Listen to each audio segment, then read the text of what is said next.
gosh darn it. Good morning. Hello. Tim, how are you, my friend? How's everything going down in Tejas?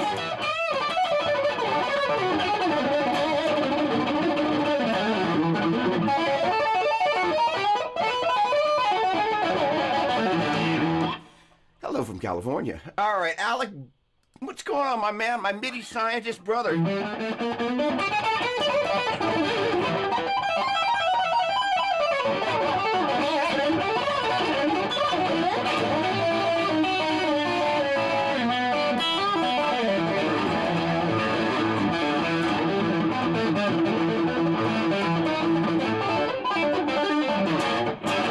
And who else do we have here? Mario, what's happening, my man? Great to see you. Happy weekend to you. Hello. Okay, good. I love 4 shots of espresso.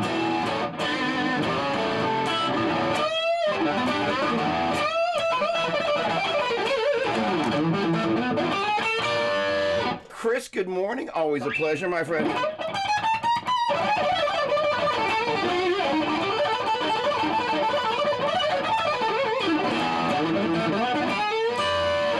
And Eric. Stevie Ray Vaughan. Little Tejas in the house this morning.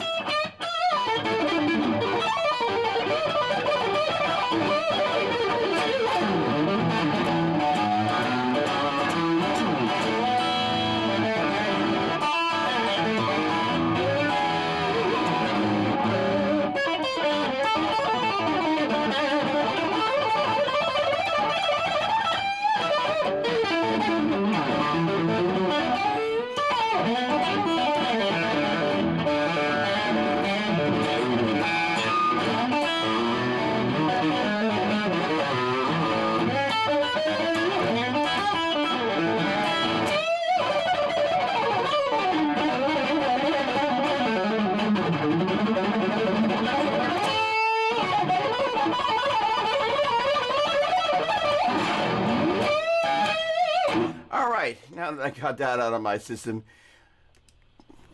Mr. Lucchese.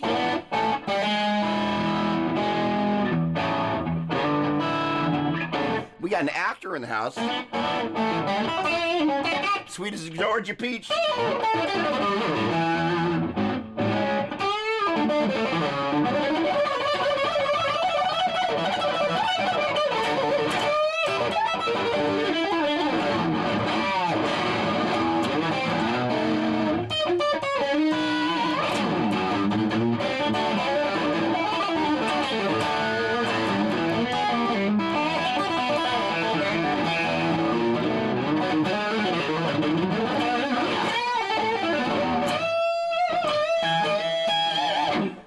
Now that I got that out of my system, 4 shots, I would never know. I'm actually just I'm working down on my second one.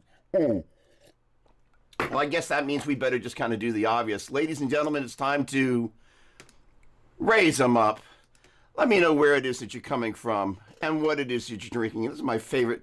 So Melissa, my dearest wife, my dearest of 2 wives, one previous, one present. I am not a polygamous guy. We'll leave it there. Monogamous is the word, but she bought these really sweet mugs, and what's neat is every morning I'm kind of going, which mug am I going to reach for? You know, the funny thing is that although this is a slightly Christmassy vibe that got left down here, but I always love this because, you know, the world is filled with so much negativity, and one of my favorite things is just kind of, you know, do whatever I can in my world to bring a little bit of positivity. So gosh darn it, let's see how we do this morning. Always a pleasure to have so many great friends in here. In 2 bands now. Also, way to go. Congratulations. Excellent. When is your mob movie coming out? Is it a movie or is it a TV show? I've forgotten, but Tony got hired. How about that? Got hired to be a mob personality with a name like Lucchese. No surprise there in any case. I'm sure he's looking great. What's going on, David? How you doing? Good morning to you. Thanks so much for tuning in. All right. First of all, I've got a couple of things on my mind. One of the things hold on. Bill, hey, good morning to you. I've decided I'm going to go as opposed to the horns, I've decided I'm going to go all mahalo.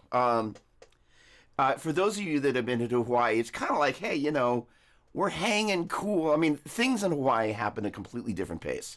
And I kind of love that. We live in a very crazy world. And it's always nice to just kind of go, what does chill look like, right?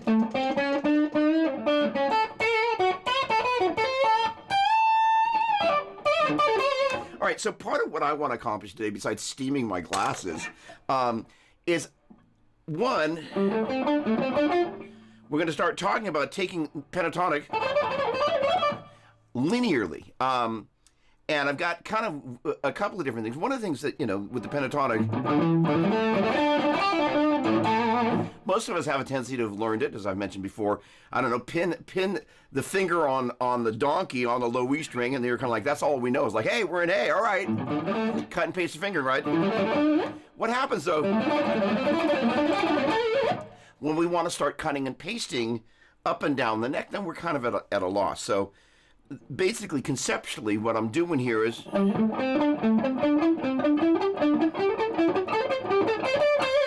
it's taking the minor pentatonic on the middle two strings in A, and you can just kind of basically, the notes are A, C, D, E, G, A. That's starting from G, that's G, A, C, D. Sounds like a band.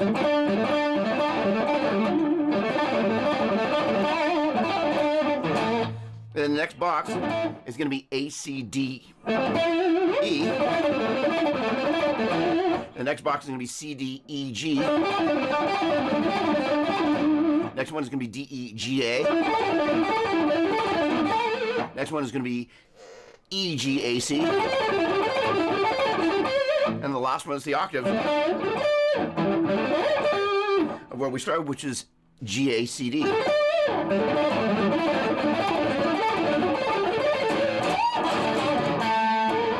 What's neat about that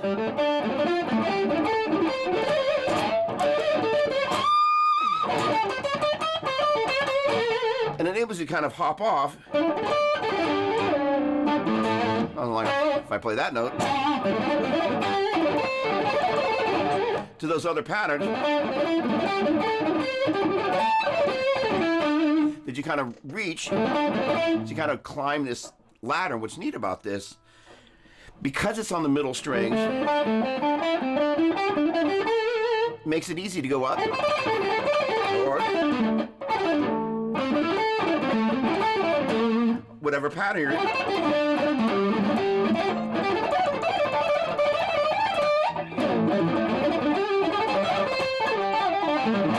And once you conceptually start doing it on one pair string, kind of start getting hungry of doing it on multiple strings. And that right there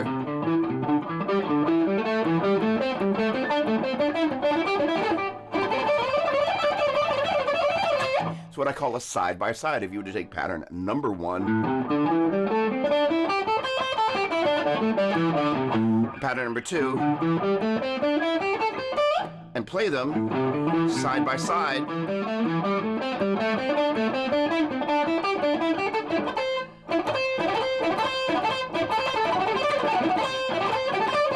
kind of gets you used to seeing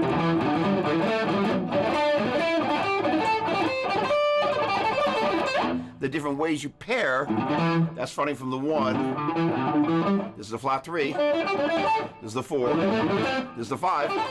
The flat 7. So literally you're kind of seeing each kind of pairing that you would have. Something like wine tasting at a fancy restaurant. After a while, you begin to recognize how the boxes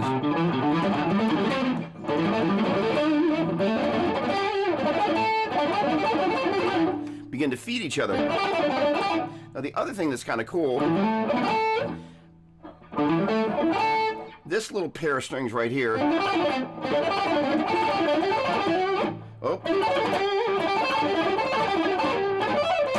are the persnickety ones. And so the thing about that, one of the great ways to be able to kind of go, okay, how do I tame that? Well, if you look at what's happening on the 4th and 3rd string, that's just repeated with a little octavization.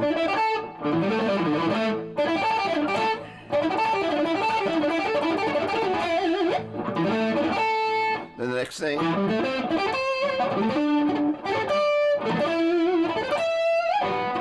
Sorry. There we go. And then back to it. So I would jump. That was the idea there. And if he gets fancy like that, let's see. You start doing like pairing the strings. That's the last four of this four notes. That's the top two. And of these four notes, that's the bottom two. And you start just going between those notes.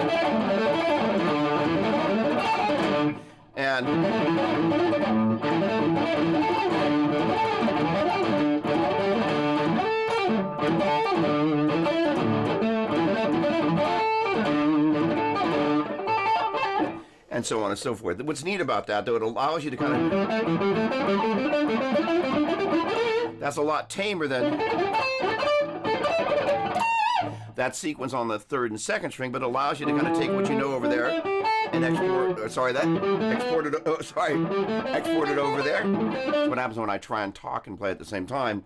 So basically with the 4/5 flat 7 1 5 flat 7 1 flat 3, right? Bring that up an octave. And then at the flat 3 4 5, sorry, flat 3 4 5 flat 7 1 flat 3 4 5. That was wrong. No, sorry, that's the flat 7 1 flat 3 4, and then the 1 flat 3 4 5, and then flat 3 4 5 flat 7, and then we're back to the 4 5 flat 7 1. It's a little hairy up there at the top of the neck and A. So what you might want to do is just loop.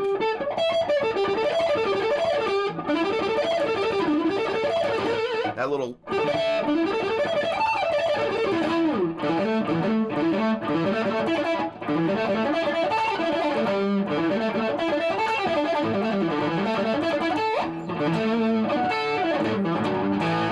It's a great way to kind of get around the neck. All right, let me put my glasses on so I can actually see what the heck I'm doing.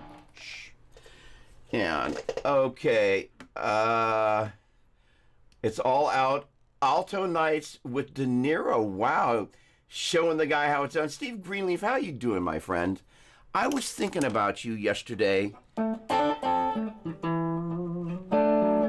Right. So I was in Los Angeles.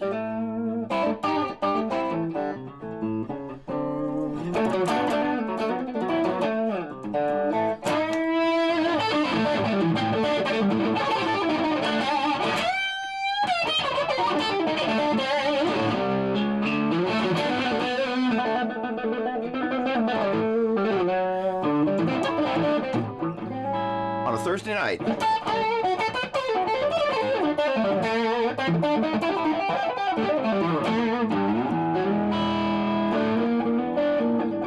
Down at the Gibson showroom.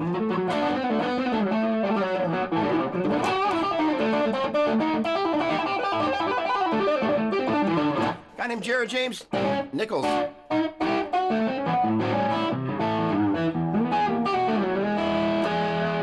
Having his record release party.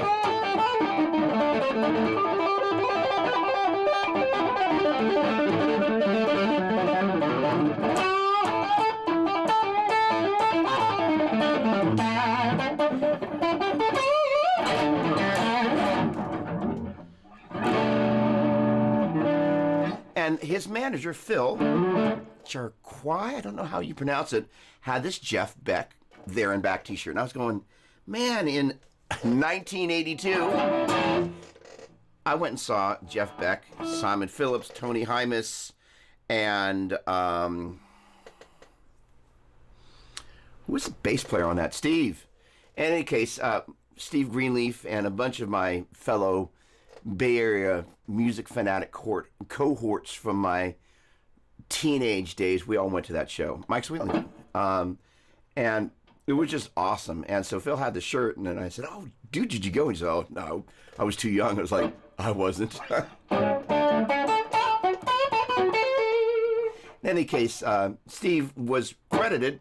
I would have to say the very first time I heard Jeff Beck on an album would have been in Steve Greenleaf's house, up in Steve's kind of hang room. As I recall, had a green carpet, had a couch, and that's kind of where I learned about so many of my favorite guitar players. As I was thinking about you yesterday, Steve, as I was kind of driving back up from the Southland, just all the great memories, and just really, thank you. There we go. Come on. So just all of that. So thanks for that. You know, what's really neat is that there are people that share music with you that changes your life and your world perspective in a way that you can't begin to imagine, right? I mean, it's kind of like, for example, my wife. When I first met my wife, I didn't know she was going to be my wife. I was just like, hi, you know. When I met Steve, he was a bud at school, but I didn't know he was going to become the Steve Greenleaf in my world that would transform my musical outlook for the rest of my life. So thank you for that, Steve. And gosh darn, so the other thing is I was listening to, so actually, Steve, for your bonus, Greg Gaia Carter did what for who? And where did we see him play?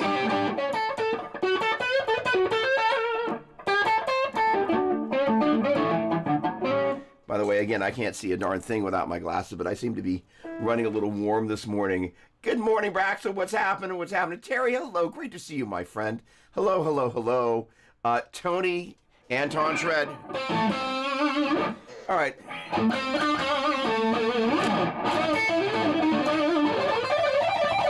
All right, so one of the things that's happening is I am in the process of gearing up for a series of Instagram posts that I'm going to kind of blend playing and teaching together. I'm going to see how this is going to work. And it's been something I've been kind of ruminating on, kind of what I was going to do as I kind of started getting serious about Instagram again.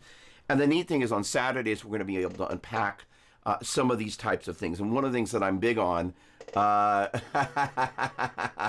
like I thought you would forget that for a moment. So the funny thing is there's a track by Jan Hammer that's actually, you can find it now because it was on an album called Jetstream. And Steve and I went and saw Jan Hammer, who, you know, famously played with Jeff Beck, Al Di Meola, Neil Schon, and so we went and saw Jan, and Greg Gaia Carter was the drummer, and it was just awesome. So it's actually, you can't see them, but there's some oversized Marshall cabinets. Like, you know, if you look at some of the Hendrix shows and some of the Cream shows, you would see back in the day they would play with these extra tall lower cabinets. That's essentially where, let's see if I can get, there we go, that cabinet there, that oversized Mesa Boogie, and you can't see it, well actually you can see the very edge of it, that one right there. Those oversized cabinets, the concept of building a taller cabinet had a different resonance. And I remember Jan Hammer had the stack of oversized 412s with the space in between. As I recall, they were ported, but the sound was just amazing. In any case, this song Jetstream has got all this kind of...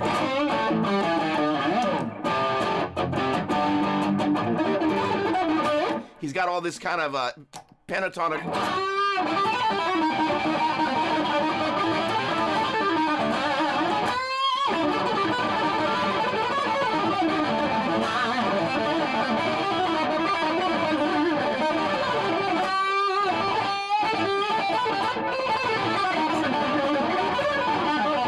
where it's kind of blending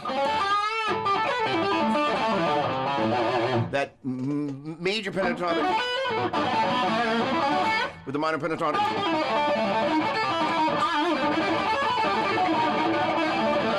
With a little bit of that.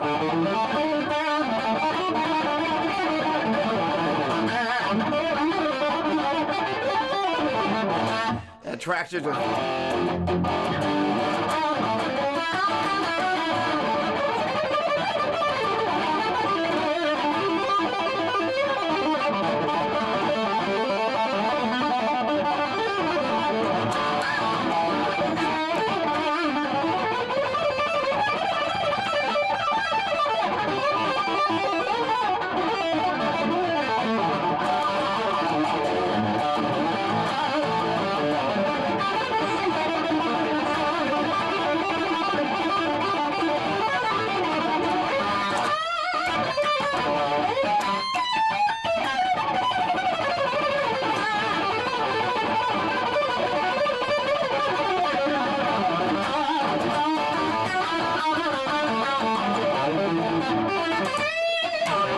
then with that kind of also blending that kind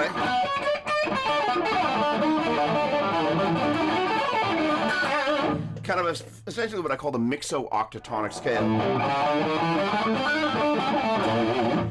And it's basically the Mixolydian, but it basically also has a flat three.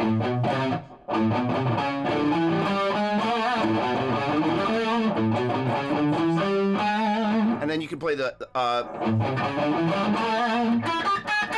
either the natural 7 or, and I guess that would be 9. 1, 2, 3, 4, 5, 6, 7, 8, 9. And that's a 1, 2, flat 3. Natural 3, 4, flat 5, 5, flat 7. And then the natural.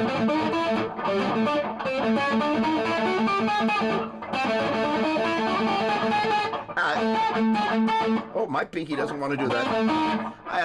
I'll do it over there.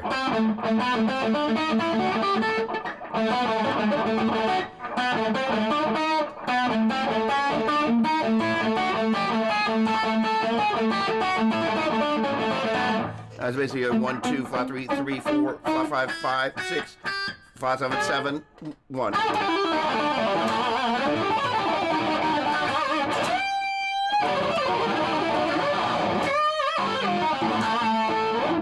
Letting all that stuff together. All right. So, oh, wait, I got a little more. Greg. Yep. I just found my Motley Crue leather records, Too Fast for Love, with white letters on the front cover and 2 others with small letters on the back end.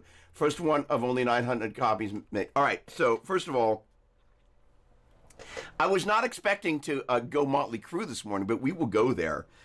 So the funny thing is, I used to work at a little record store here in the San Francisco Bay Area called Orinda Music, and there was a period of time where there was this huge Bay Area and Los Angeles metal scene, and Motley Crue was just a club band. And so in the back of the store was this, they somehow found Orinda Music, or one of their street army found Orinda Music, and there was an original, pre-record deal Motley Crue flyer / poster, and it was pro. I just remember looking, I was like, these guys have got a vibe. I wish I had, after that show was over, just kept that, because it's that same era. Congratulations, that record's worth a small fortune, with posters. Come on. Absolutely. All these things that we've got. So the funny thing is, I was saying to Phil, Jared's manager, he had the shirt. I actually have a poster that's about yay big by about yay tall. It's actually the record promotion poster for There and Back. And I also have one that's even bigger for, I think it's not Texas Flood, but it's this giant Stevie Ray poster. And I've kept them very safe all these years. And I kind of keep waiting to actually get them framed, because the frames are going to be massive, but I'm going to put them up in my hallway that leads down here. And I am with you about keeping all that stuff. You end up with stuff, you're like, I don't know when I'm going to use it, but gosh darn it, I'm not throwing it away. So I salute for those about to rock and those who did all of that. I salute you. I also remember when I was down at GIT at Musicians Institute, I remember seeing this, I think it was like an El Camino, and there was this group of dudes on their back, and they had stacks of flyers, and they were hammer tacking up and down and taping up and down Hollywood Boulevard. Poison. So the thing about those bands is they understood something about working the street to build your vibe. It was a very, there we go. Lucky you. The funny thing is, I was down in Los Angeles, and I'd spent a little bit of time driving around my old GIT neighborhood, and back in the day when I went to Los Angeles, Joe Satriani gave me Steve Vai's phone number, and this was Steve Vai before Alcatraz, so he was just playing clubs, with maybe like 75 people showing up, and so that's how I got to know Steve, and so I did a little bit of roading and a little bit of teching here and there. But, the club scene in Los Angeles was a vital part of all of that history. So the funny thing is that I was taken with the poster because their vibe and the hair was like this. I was not into the glam scene. It just kind of wasn't my thing. And if you look at early Guns N' Roses and Motley Crue and Michael Monroe, it was a whole glam thing. And it wasn't. I was more of a shred head. However, that part of the California history was such a big deal, dude. But I did see Metallica at the Old Waldorf, which was 1983. And I saw Kirk in Exodus right around the same time at the Mabuhay Garden. The neat thing is those of us that have been around long enough to tell, we got a chance to see some amazing music. It appears my first pressing is like worth 3 to 6K, and others are like 1 to 1.5K. I mean, I actually have, now I'm not trying to one up you. I actually have Joe Satriani's self-pressed first EP, which is called Joe Satriani, and then I have the first pressing of Not of This Earth, which has got this very interesting cover. I'm sharing with you, not kind of like, oh, let me one up, because that early release nostalgia is a thing. When you've got it in your hands, you're going to go, wow, this was a piece of history I'm holding in my hands. So back in the day, Joe lived on Ward Street in Brooklyn. I went over to his house one day, and he was going through these slides that he had for the first cover of Not of This Earth. Yeah, I'm 59 and a half. I'm older than you, son, so enjoy it. The 60s actually rock, and you got a chance to see all those shows. So in any case, and live to tell about it, gosh darn it. All right, now, for those of you that are in the recording end of things, I brought some toys today. So this is a pair of SM57s for those of you not to know. If you're, and I say this jokingly, but if you don't actually recognize the Shure SM57, that's totally okay. This is what they look like. And this right here is a Fredman mic mount. And where did there we go. So I just got a whole bunch of these because I'm working on this crazy video that just never wants to seem to finish, and I'm okay with that. And one of the things, besides rocking my chair, I'm going to be doing is pairing different cabinets. And I've already done some tests, so I'm pretty sure it's going to make it into the video. But basically, these Fredman mounts, what's really cool is if you're doing or are interested in doing home recording, an SM57 new is about $100. You can buy a pair of them used on Craigslist for about $50. And usually you can find somebody that's selling a pair of them that you can buy. So I'm going to get to the comments in just a moment. I see you, Anthony. Give me just a hot second. And by the way, if you guys have any questions about anything, drop them down there. And I've now started taking notes so I don't actually forget what people ask. My buddy Chris Alexander sent a couple of things through yesterday. But I actually, I got this.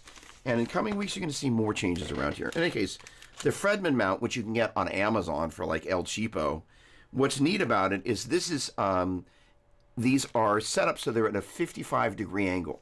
And basically what you do is you point one of the 57s right smack at the center of the dust cap of the speaker. That is, say your speaker got a thing at the center of it. Since we all have them, I can say it's like a nipple. And you point it right smack at the center, or it's more like an areola, I guess. But the point being is, well, I guess if you could say there was an areola and there was a nipple, you're going to point it right smack at the nipple. And the point being is the other guy is off axis. But because of this 55-degree little kind of bat wing here, there's some phase cancellation because where the front of this microphone is here, there we go, and the front of that microphone is there, they are not time aligned. If my sound source was this one's here is closer. So they are not time aligned, so they're going to be out of phase. But this 55-degree thing means they phase cancel each other in a way such that if you had just a normal SM57 point straight at the center of your dust cap, it's going to sound like nothing you want to listen to. It's all high end.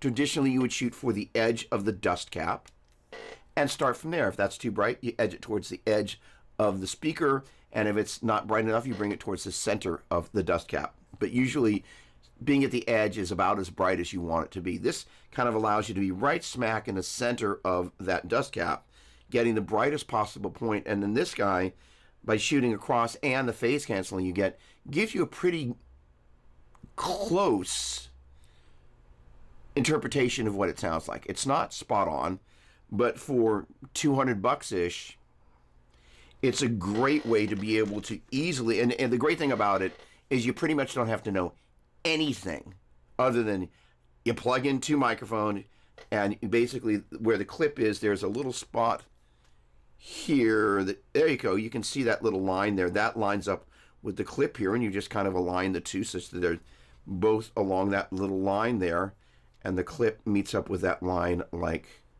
there's the clip and the line lining up. Boom, and you point the one directly at the center. This guy, you get it as close to the speaker grill as you can without it touching, and you're there. That's kind of like, that's no-brainer, kind of like, okay, anybody can do it, right? And so what's neat about it is the sound is actually shockingly close. It's not identical. It doesn't sound all the nuance of it. But basically what I'm working on doing is capturing my new favorite things using pairs of speakers. Cabinets, that I should say. Mismatched pairs of cabinets, which is something I've never done before. You might have seen Foo Fighters or Blink-182 doing it. I thought it was just kind of a stage thing so you can have, extra, you can't see that one, but that is a 212 on top of a 412 rectifier standard cabinet, and both of those are obviously straight. Well, the top one being a horizontal 212 has no choice. Well, that's not true. That guy right there is a Mesa Boogie horizontal 212 wedge, and that technically is angled. So, yes, so that guy is straight, that's straight. And so you've seen bands like Foo Fighters and Blink-182 doing that, and I just figured it was so they could get a little extra height without actually having going two cabinets tall. But I plugged it in, and the three-dimensionality with these different combinations, I kind of tried some different things, and these are my favorite combinations. Just nuts. So, but capturing that, I was like, gosh, first of all, it's a lot of mics, it's a lot of channels. How do I capture that? And the Fredman thing actually came really close. So for those of you that are cabinet people and or recording your guitar stuff, the Fredman thing with the two mics will probably get you closer to the sound that's actually coming out of your speaker than many of the things that you've tried, and it's effortless. So there you have it. All right, it's always great to hear. Oh, there we go. Bring it in. There we go. Hear me reminisce about the early days. Let me bring that down here. No, not that. That I want to bring down here. Tony, the great thing is that thanks to people like you, we've known each other, what, 25 years at least? Probably more like 30. You would run into people that at like an Andy Timmons clinic or, all these different types of places that you would see your musical community. And I'm very grateful and very thankful to have had all those unique experiences, like seeing Stevie Ray at the Stone, like right after Stevie Ray left David Bowie, they want him to kind of dress up in this cowboy outfit, and Stevie was like, "I'm out of here," and I was working at that little music store in Orinda, and I was listening to Stevie Ray on the radio, and they're like, "He's coming to the Stone." I'm like, I am going to see Stevie Ray, and it was just an amazing experience to see him at a little venue, kind of like going and seeing Jared in Los Angeles this past week. With Stevie Ray, I was literally up against the edge of the stage, directly in front of him, and the curtain came up, and he had the hat, and he was directly under the lights, and so there's this shadow cast down on the guitar, and he just launched into it, and it was just like, wow. Afterwards, me and about 3 or 4 people just hung out in front of the venue for him to come out, and he came out, spent about 10-15 minutes just talking, and was just a super nice guy from Texas. He was awesome, and it was just it was an exciting thing in that moment to be able to jump in and experience that moment in his career. It's just it was special. It was like seeing Jared in Los Angeles. Jared's gonna have an amazing career. He's already off to a great start, but there's way more to come. Sad thing is, you're older and more. I'm older to have more. I'm not laughing at you. I'm laughing with you. So that's so funny. I feel that sentiment in so many different ways. So much love, my brother. All right. It's the Doug Show, my favorite. Kevin, what's going on, my man? How are you? How are you? Okay. Sonny, good morning, my friend. Great to see you. Got any questions about gear? You know who to bring them to. Eric, hello, hello, hello. One question, come on. The V I'm holding, what are the pickups inside? Okay, so first of all, in the two Vs that I'm holding, one of the things is that, you know, when I play live, and for those of you that play live, this is an important thing to keep in mind potentially. And I was having this conversation with a guy that I met at the Gibson showroom, a really nice young man.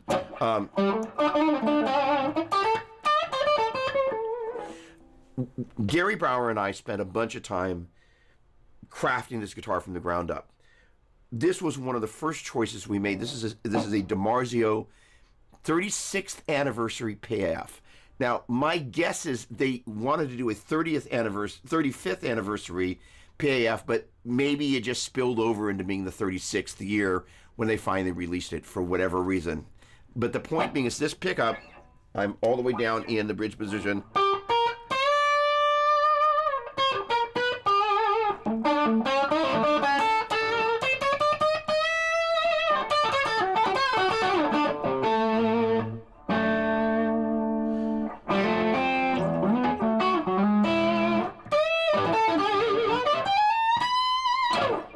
It's got all the things that I love.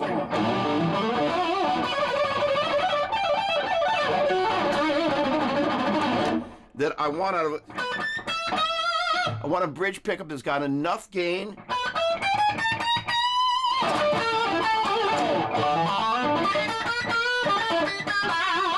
that when you lean into it,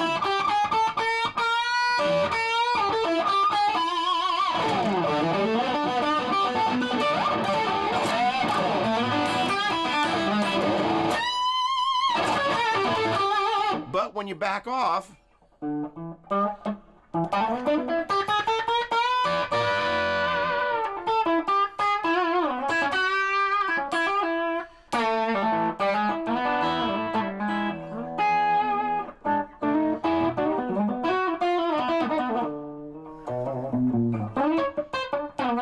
it's still got some.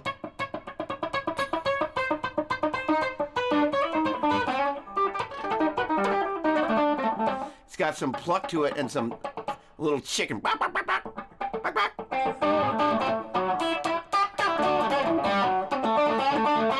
So it's got some cluck.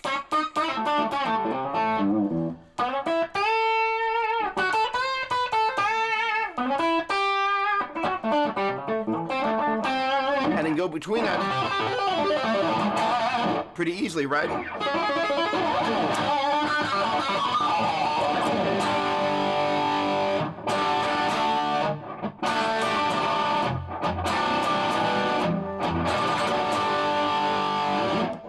And that, so that in a bridge pickup is really important. Then in the middle position is a virtual Al 2 middle mom. I'm going to go, we purposely put a 5-way switch here. So I'm going to go to the blend in a minute, but the middle position, it's a virtual Al 2 middle mom. Most middle positions, if you own a Strat and go to play the middle position, almost completely useless. Blended in the number 2 or 4 position, the number 2 being the number 1 position, the number 2, great sound. Number 4, great sound. Number 3 position, just about every Strat that I play, that I own, I would never play on that position alone. So one of the things that we wanted to do was find a pickup.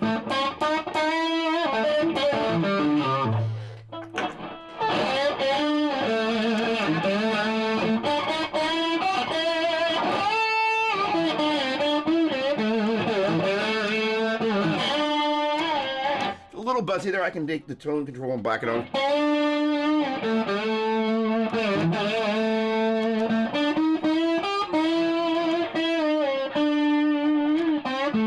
If you listen, there's a little bit of a kind of a ghostiness inside.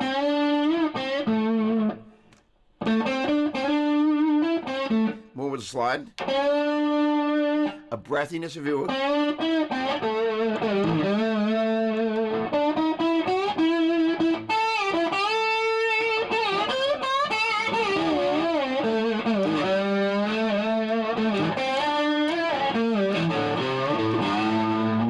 So it's got that in that middle position. Now the number 2 position is one of my favorite tones all the way up.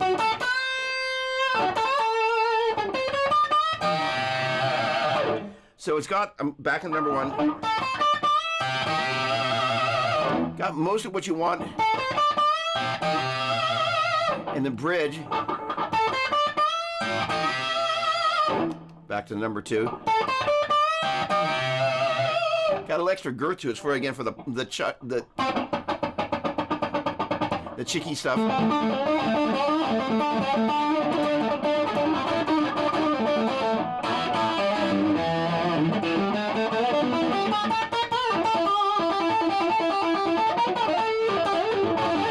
I think when you work with the fingers, a big part of that is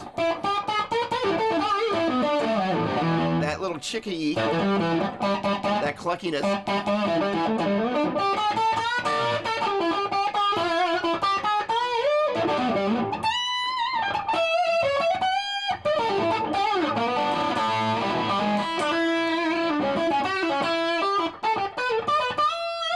And then in turn, when you bring everything all the way up,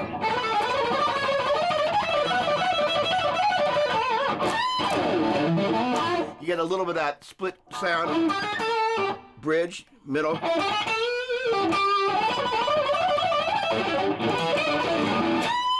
Then you bring it in there.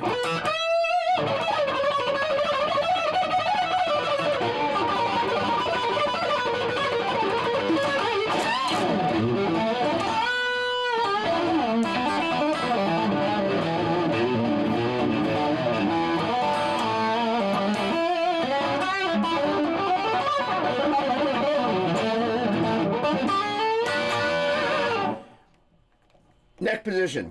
This is a sustainiac that in the bridge, when I bring this guy up with this guy in the lower position.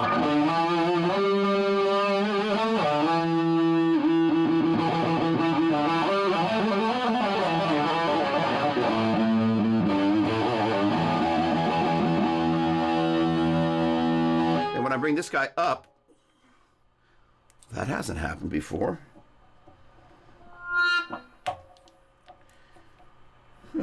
All right, in any case, when I bring this guy, come on, get on there so you're all the way at 10. Once we pull a rabbit out of my hat, there we go. Come on, stay on there. When I pull this guy all the way up, it goes from just being the fundamental to the octave.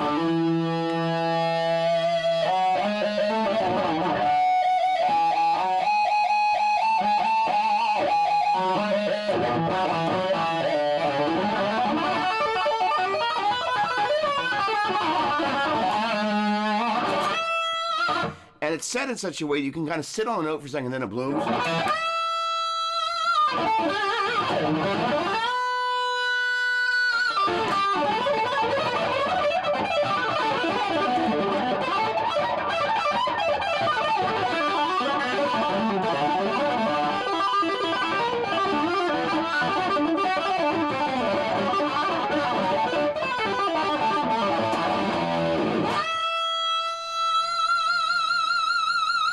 So it's like being right in front of your amp, right?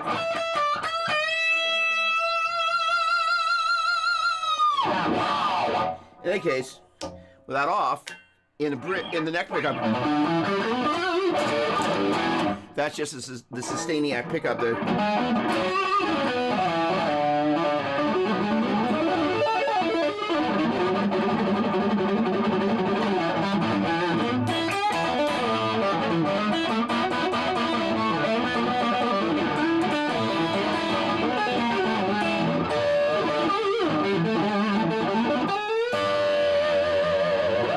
Really neat sounding.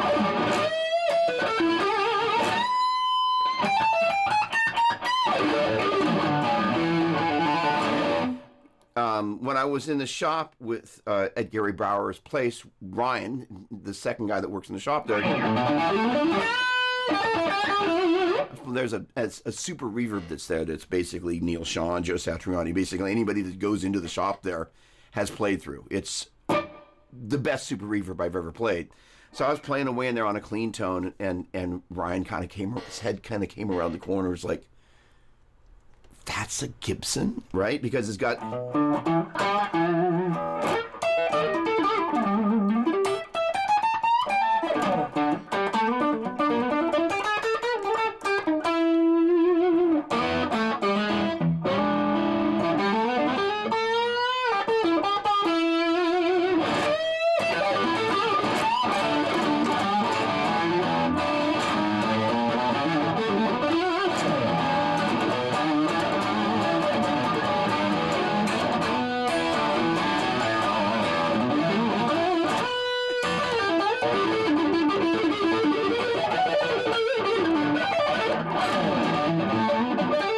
any case, there. Number 4 position.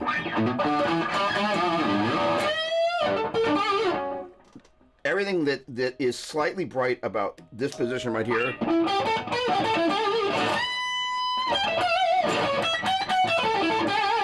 Which, again, by the way, that little with the pick.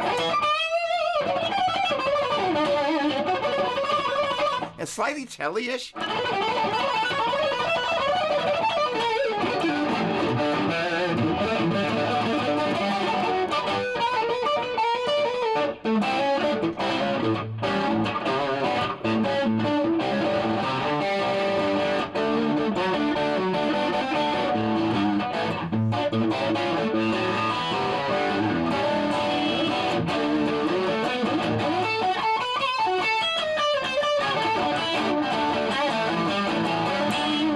That middle telly position where it's just that little kind of honky.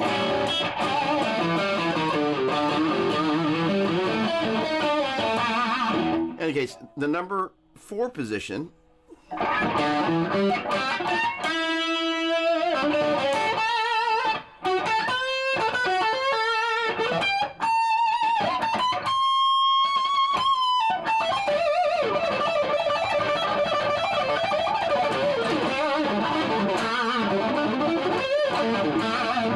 has both of those things combined. Again, you know, it seems pretty obvious that those middle positions are the combination. Sometimes they're really good, and sometimes you're like, yeah, they can be on certain strats. My favorite word. No, not my favorite word, but there are certain words, like fly. If you've ever been buzzed by a fly, it's the perfect word to describe it. Rain. It's raining. Rain, just like perfect word. Flaccid. Flaccid tone is nothing anybody wants. Flaccid in general, highly undesirable. Flaccid tone, there are times you go to those middle positions, number 2 or the number 4, and you're just kind of like, everything that I loved about the neck pickup or everything that I loved about the bridge pickup and the number 2 or number 4, it didn't come together and get better, right? In this particular instance, those positions are so important because, you know, I do enough of the same sorts of things that without the variety in tones, they start to sound like the same sort of thing. And that's what's great about having 5 different, really very unique tones on tap.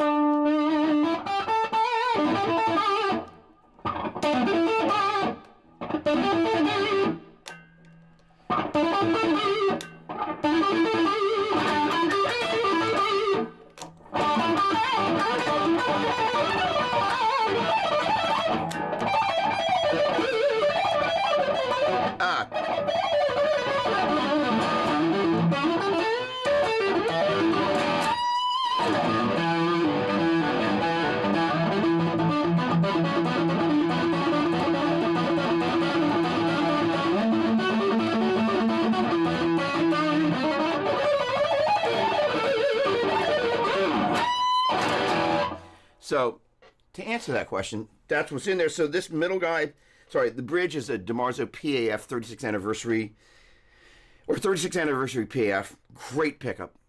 Medium output. Virtual 2 middle model, that is a noise-canceling, narrow aperture single coil. That is the Sustainiac narrow aperture hum-canceling humbuckers. So these are both, I might have misdescribed that a moment ago. These are both narrow aperture. That is, this is a wide aperture. It hears the string from a wider, if you think about a camera aperture, the wider the aperture, the more it's open for light. Well, you have a greater girth, if you were, width for picking up the sound of the string, where a narrow aperture hears it from a smaller location, so it has a tendency to be a little bit more focused. For better or for worse. Where this is fatter, these are more focused. So these are both narrow aperture, hum canceling pickups. Okay. Okay, let me get caught up here. Okay. Hold on a second. Where the heck was I? There we go. All right, so Kevin, a little bit of a left turn there, but thank you for that. Okay. Eric, what's happening? Pedal Dwarf, please recommend a 212 speaker cabs for live use. Okay. All right. First of all, I'll catch up with the rest of the comments in just a moment. Well, okay. So first of all, Eric, what amp and I'm going to jump all the way down here to the bottom. Can you please, first of all, hello to everybody that's tuning in. Hello, hello, hello, hello. I'll get caught up in the comments. What amp are you using, or amp are you going to be using live for that? Let me know.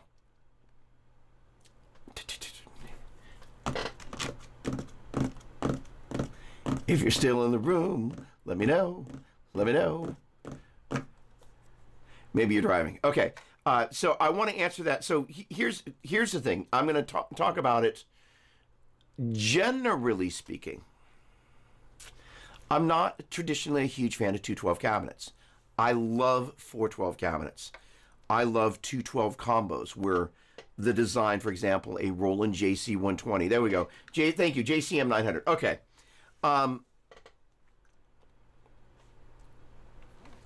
Riley, what's going on, my man? How you doing? Excellent, excellent. So am I. Okay. All right. So first of all, generally speaking,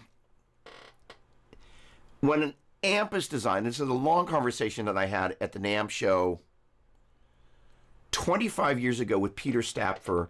Good morning. Hello, hello. Great to see you. With Peter Stapfer, who's one of the two guys from Diesel Amplification. If you think about Diesel, you think about an amplifier that, like the Mesa Boogie, but almost even louder in the subsonic low end. The Diesel amplifier. I remember hearing Marilyn Manson on TV and hearing the bass of the electric guitar coming through this little TV speaker. And I was like, now that's a sound. Just monstrous. And Peter was like, look, every manufacturer, especially Diesel, but same with Boogie and same with Marshall, they tune their amplifiers for the cabinet. In Marshall world, I'm almost exclusively a 412 guy. 1, 2, 3, 4, 5, 6, 7. I can see 7 Marshall 412s, and there's more in this room than that. That said, you're asking about a 212. So, generally speaking, if you're playing with a 900, I would suggest getting 2. And it's not 1960, but it's a synonymous. What is it? 1930? Hold on, let me answer that question. I'm not going to go to another window here. Marshall 2x12. 1936. Wait. No. There's 2 different variations. All right, hold on. Let me find out the difference between 1930s. All right, hang on. All right, I'm going to do it. So I'm going to, as much as I said I wasn't going to do it, we're going shopping. All right, so we're going to go over to Google. There's Mesa Boogie, speaking of which, and we're going to go over to, there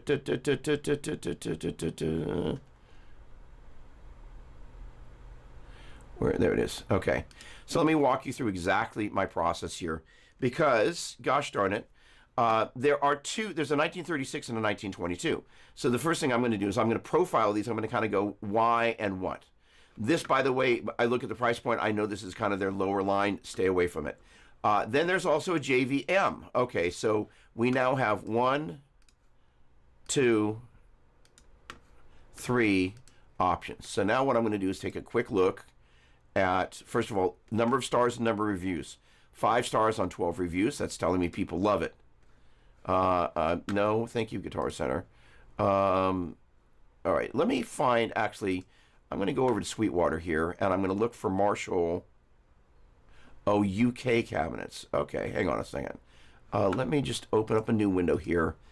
It's always nice to be one place where you can compare apples and oranges. So what I'm going to do is I'm going to look at Marshall 212.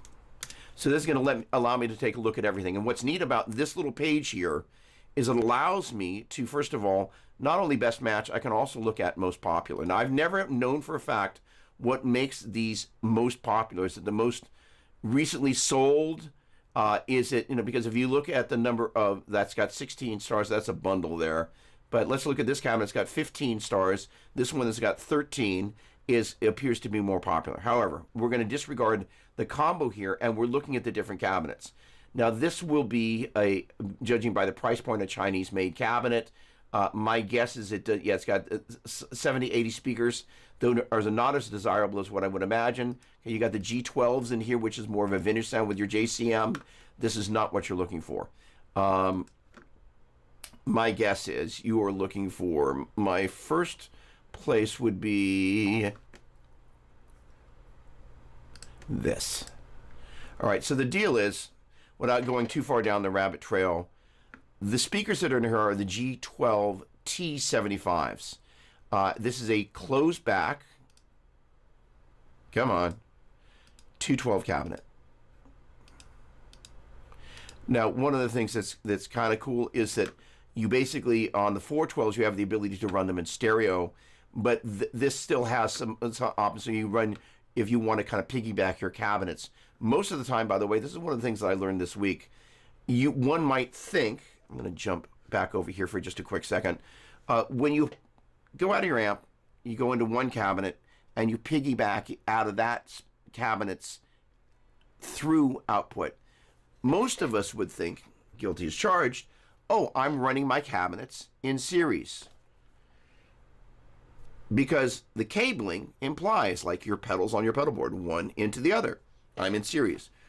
Well, I learned this week that's actually not the case on many, if not most, cabinets. I have to find out about the most part, so don't quote me on that. But the idea is that if you run out of one speaker jack on your amp, run into one cabinet, like all of those, and then run into the other cabinet, what ends up happening is you're actually the way they're wired in the boogies, and I don't know, and I'm not going to bother doing the research in this moment on the Marshalls, but worth finding out is that it's actually running in parallel, which means the load, the impedance of that is going to be as if you were running them in parallel, which is really, really important to think about in terms of which output on your amplifier you're running through. In terms of the 212s, one of the things I would consider suggesting would be potentially buying two of them. Why?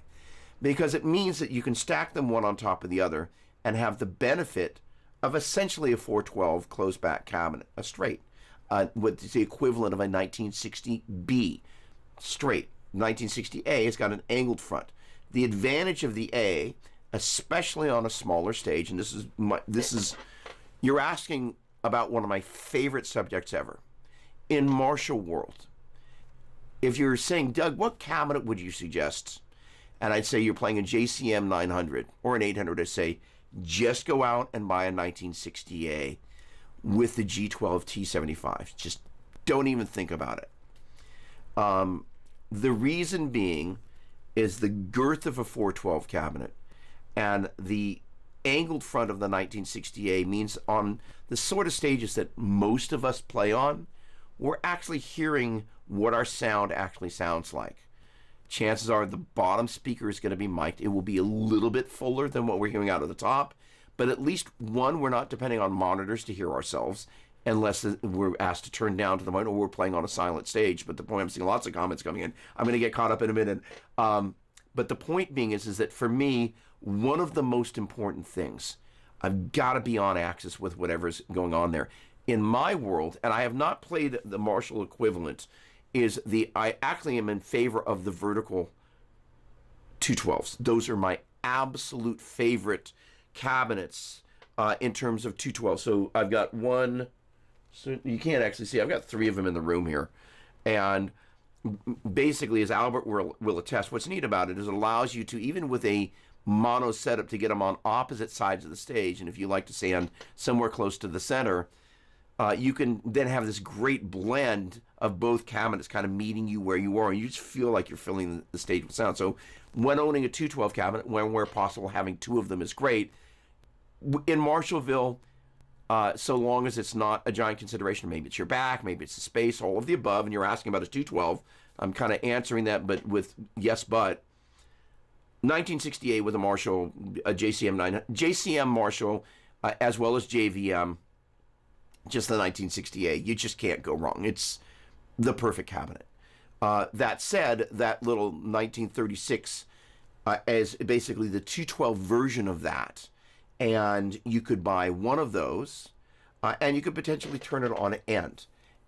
Or you could find maybe a road case and stick it up, because ideally you want it up off the floor. The thing that I hated about that cabinet right there, that is a horizontal 212, is that on the floor, there's a huge amount of reflection that comes where it makes it sound disproportionately bassy to the way the cabinet actually sounds. To the point where I'm like, wasn't super down with it. On top of the tall 412, I love it. It became a completely different cabinet up off the floor. I was like, how's that even possible? There's a richness in the mid-range that one when it's down at the floor, I'm not on axis because I'm not lying down on the floor like that. But the idea is when you're setting your tone, it's so important to remember, like, if you're not hearing what is coming out of the speaker, that SM57 that the sound person's putting on that speaker, if you're playing on a live setting, is not going to sound anything like when the amp is pounding at the back of your leg, and your guitar is going to sound El Succo front of house. It's going to be this bright, nasty. It's like, that's not my tone. And I learned that on the last little, not the last one, a little mini tour I went out on 15 years ago. And I remember being at this crazy nightclub in San Francisco. Not even going to, just like, not going to go into it. It's just crazy. The drama that happened that night that had nothing to do with me. But I remember jumping down off the stage, and at that point I was using these 212 cabinets, but I had them on the floor, and I was like, actually I had them stacked, but the top stacked cabinet was not at ear height, and it wasn't until I jumped down on the floor, I'm like, what I thought it sounded like and what it actually sounded like. I was like, wow, I'm learning that same lesson again. I knew this, but I forgot that I knew that. Night and day. In any case, getting them up off the ground and ideally at ear level, and that's again, with that little thing there, right where I am sitting, quite often you'll see, for example, Foo Fighters, they will have the lower cabinet, and then they'll have a rack with the amps, and that top cabinet will be at ear level. Sidebar, are you playing at home? Are you playing at venues? Are you playing at venues big enough where you got in-ears? Those different variables. So for the video we're doing around this particular amp, there's a whole section that Maddie John Petrucci's Tech, like I mentioned last week, is joining me for, as we're talking about choosing cabinets. And the thing is that as Maddie was talking about the fact that they've got 2 412 cabinets that are off stage. Most of us are never going to play in a situation where we have 2 412 cabinets and enough space somewhere else on the stage that they're under a moving blanket and we're up on stage in our ears, right? Like that is a level of here that most people never have the opportunity to do. So those sorts of decisions are a little bit different, but for those of us that play medium-sized clubs, having that feedback from the cabinet, that 1960A is kind of my choice for that. Again, you asked about the 212s. If you're looking for 212s, I would suggest 2 of the 1936 stacked one on top of the other. Ideally, in a perfect world, if you had the ability to have a road case for one of them, I put the road case down and stack both of those one on top of the other, and that top one would be at ear level. All right, in any case, that was a great question. All the way down the rabbit trail I went, and I hope that was a help. Feel free to ask a follow-up to that, and I will give you my feedback. All right, let me get caught up here. Okay, and if you're looking for Mesa Boogie World, for those of you that are fellow boogie fanatics, in the 212 world, the vertical 212, I love that cabinet. It's a little tiny bit shorter than the traditional. It's not quite as bassy, but what's great, especially for those of us that are a little bit older, it's a really easy load in and out. And 2 of them, you basically put them together. It doesn't sound quite as meaty as that cabinet, but it's a boogie cabinet. You want a little more bass? Turn up the bass. Those cabinets, they have the same speakers. They're made out of the same quality Baltic birch. Those cabinets are awesome. All right. Speedwagoner, good morning, my dear friend. Hello. Great to see you. And yes, Stevie Ray was unbelievable. Remember the guitar cams, JPGU2 and 3, awesome talent and class, by the way, Sensei Doug.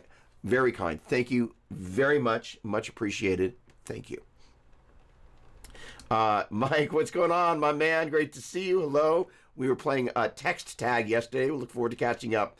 Probably not this week, but next week. And it's nice to listen to your track again. We'll get caught up on that real soon. Sounded great. The VV show. All right. Good morning, Riley. And now we're talking slide guitar. Recommend. So yes. So I'm not going to bother going on to the Dunlop site. First of all, I can't quite reach it with the drive pedal board here. So basically, these are all for all my fellow Mesa Boogie fanatics. These are 4 of the great drives. Although this is not necessarily one people have mentioned. This is basically, if you look at it, it's an MXR tube screamer, and all of these sound great into a rectifier. So all my slides are over there. Basically, I asked the Dunlop guys to send me one of pretty much every slide they make.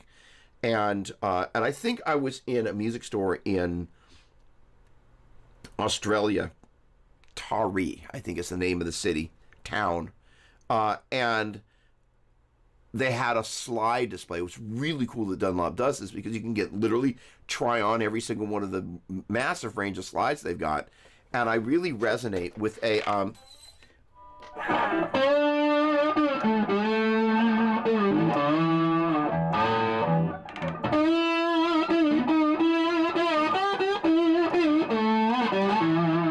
with a glass slide. There's a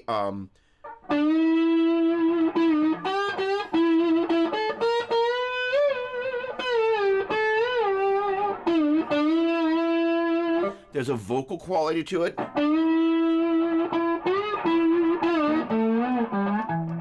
I bring the volume down, where am I? I'm in the neck, all right.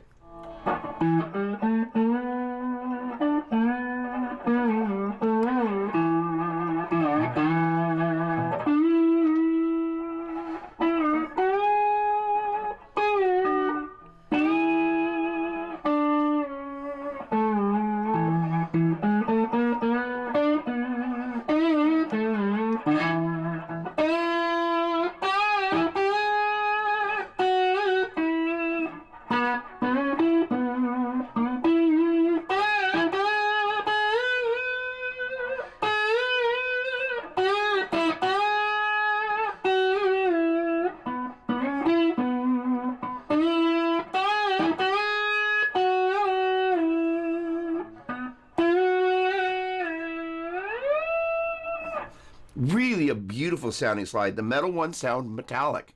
And if you have this much brightness on the strings, for my ear at least, they just are too bright. I really love the ceramic ones, but they're heavy, and so you get this, when you kind of bump into the string, this is light enough and thin enough. It's a medium thick wall, but a shorter slide, so it's not hanging off the edge of my finger. Here's the deal. In a perfect world, I'd play slide with my pinky.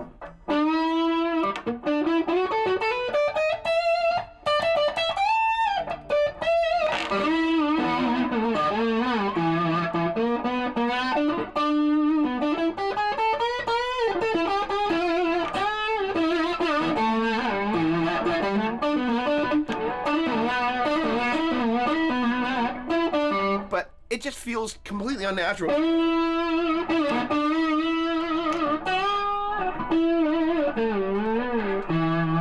Generally speaking, why? I'm sorry, I didn't clarify that. Because if you're using it on the pinky,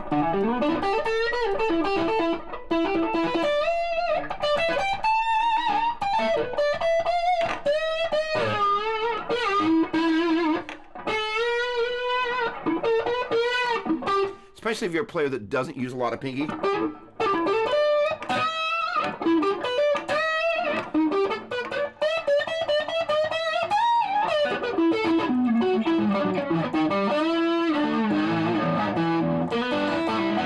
The other thing about it,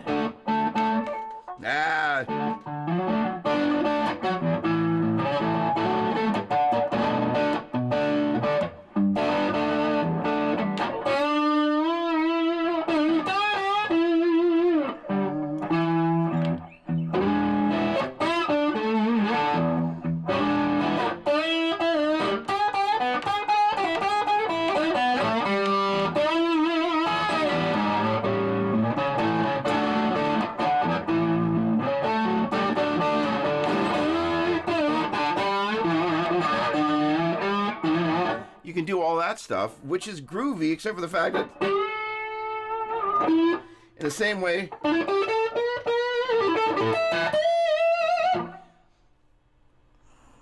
a huge amount of what I do around the guitar is based around the first finger. However, if we think about it, especially as pentatonics, maybe slightly older players,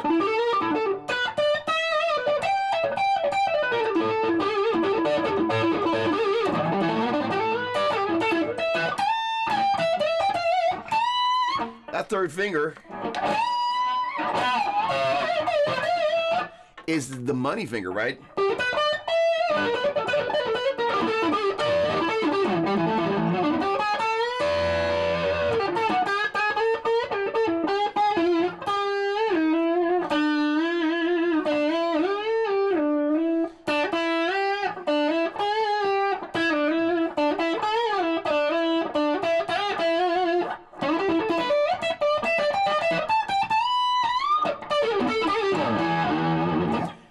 So for that reason,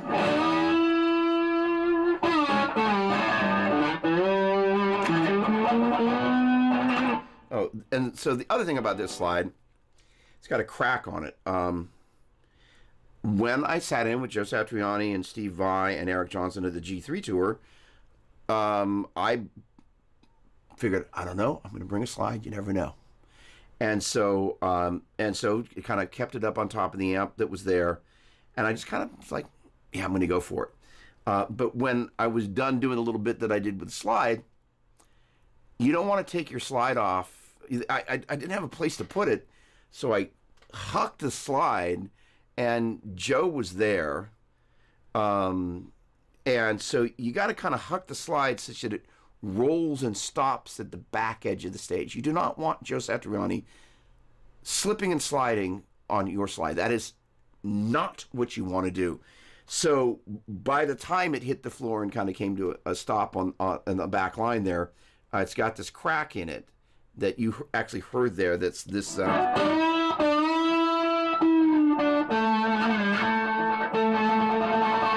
it is, as opposed to. But this slide is highly nostalgic to me. So for that reason, it's never going anywhere. All right, so the point being,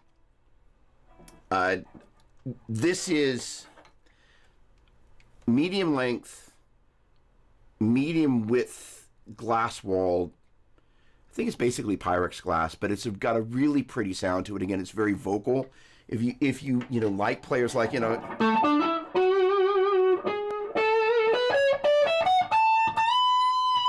who like long, kind of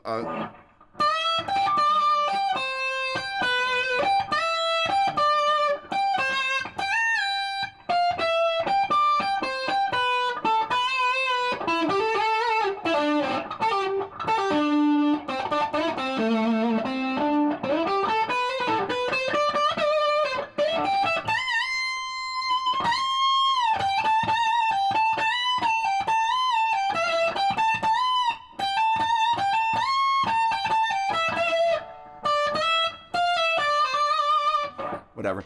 The point being, all right, so what is it?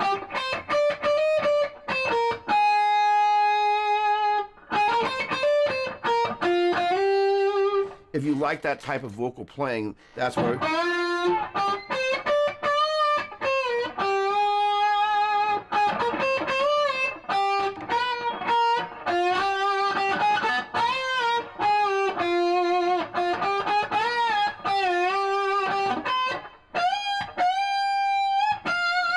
Well, that's a little bit of a workout on the slide. That's a really good way to kind of get your intonation going.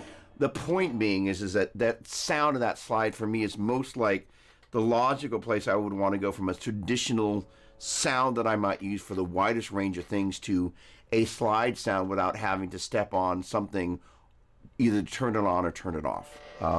Long answer, but slides is a big deal to me. So yes. All right. Tim, so the Badlander is awesome. Everyone I have spoken to told me about the Mr. Scary mod to make it wake up. Any experience with that mod? And if so, would you recommend the standard or reverse wired one? So I'm going to give you on the edge of trouble here. Do I know about the Mr. Scary mod? So this is the Hot Mod V2, which is part of that product line. I was told by the guy, and I'm going to forget his name, who makes these, who's actually in the San Francisco Bay Area. Legendary Tones is the name of the company. But this is the model that he suggested for the Badlander. And because I have two Badlanders, he sent two of them up.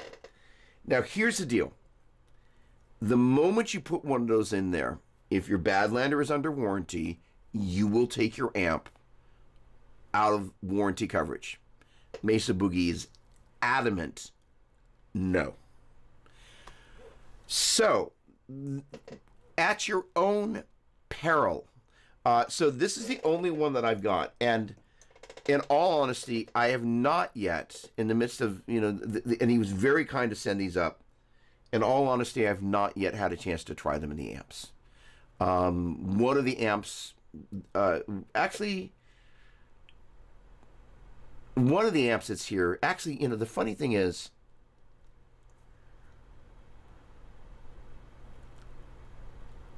if I were going to try anything, I no, that's right. I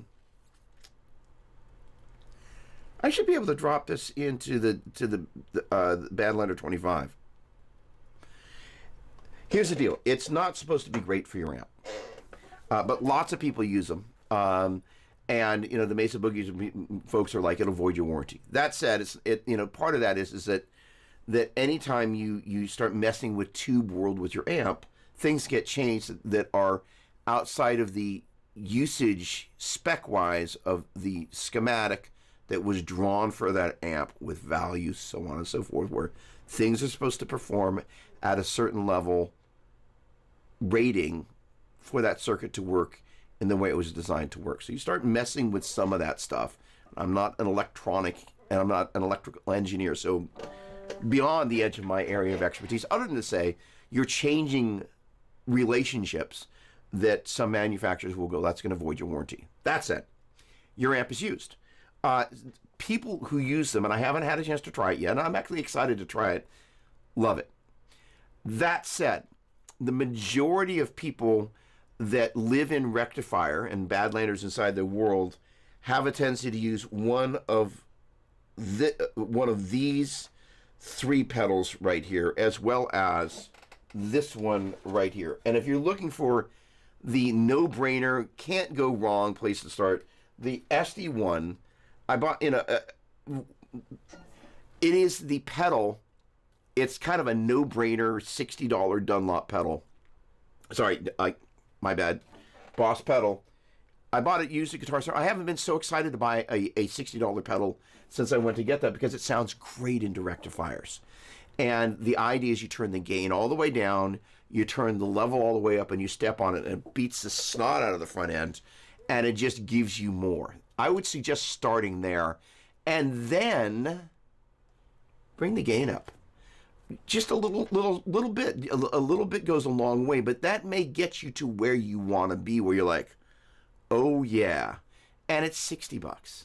And again, that's in no way talking about the Hot Mod and Mr. Scary stuff, because it's supposed to be red. I'm really excited to try it out. I'm super excited about it. But again, be forewarned, it will void your warranty. And I can't go up to my friends in Boogie and say, by the way, I was trying the Mr. Scary Hot Mod thing, and if there was a problem, I would have to tell them. And I'm an artist of theirs, so there's different considerations when I go to get stuff fixed, especially stuff that I have, like many of the amps here, that are actually still under warranty. So, and then there's amps that are loaned that, I'm definitely not sticking in.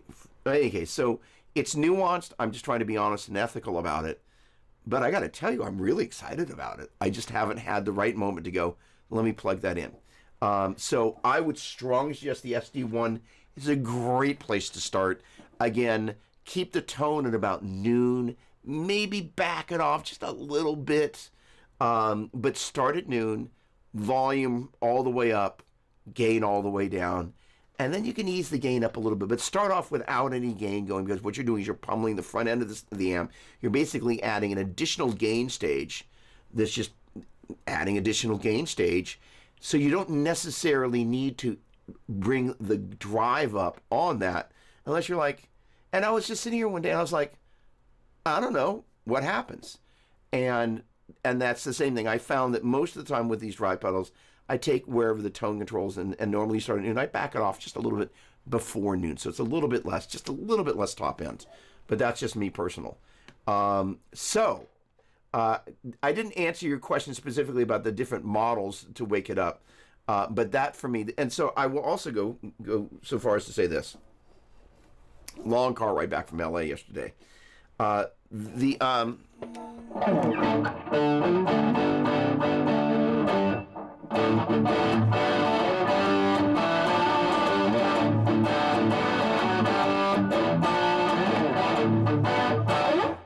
Generally with a rhythm.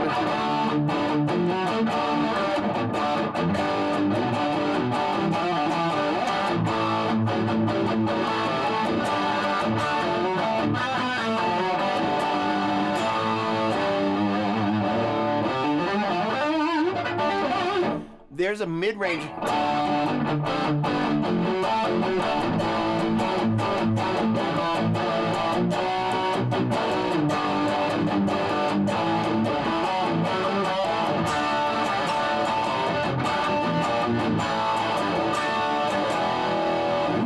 Mid-range is great because you're up elevated above where the bass player lives. You're out of the way of the kick drum. And you can still have guitar tones that sound big, but really what I'm looking for is a guitar sound that doesn't sound big. My guitar sounds big when the rest of the band is playing. And that generally means you get out of the bass player and the kick drum's lane and you sit a little higher. So I had a very interesting revelation on basically the trip back yesterday. Was I listened to a kind of a range of things. I sent Jared's manager a bunch of the things that I've got that I'm in process of finishing. And as I was listening back to them, because I sent him the email a couple of days ago. So I was lying in the hotel bed yesterday, kind of just going, and I was listening, and I noticed that the most of that stuff was done on a Badlander. And I was listening and hearing the continuity, because one of the things when you're making albums and you're finding your sound is you're looking for continuity, something you can go from track to track to track. You're like, oh, there's a sound, there's a vibe, and as you go from song to song, there's a musical continuity that makes sense together as a body of music. And all of a sudden, I heard the Badlander, and I went, that's sitting in this place that nothing else in the way there. And one of the big things that I've been trying to untangle here in my head, of many things that I'm trying to untangle in my head, is the bass and the drums around the tracks that I've been kind of working up my rhythm parts around. They have a certain place that they live, and finding the right amp that sits just above that is something that I've been like, I haven't quite found the right sound, because I've been experimenting with different things. And when I heard the Badlanders, which, you know, is once I kind of start committing this, the idea is this is an amp and cabinet switcher where I can go between 8 amps and 4 cabinets.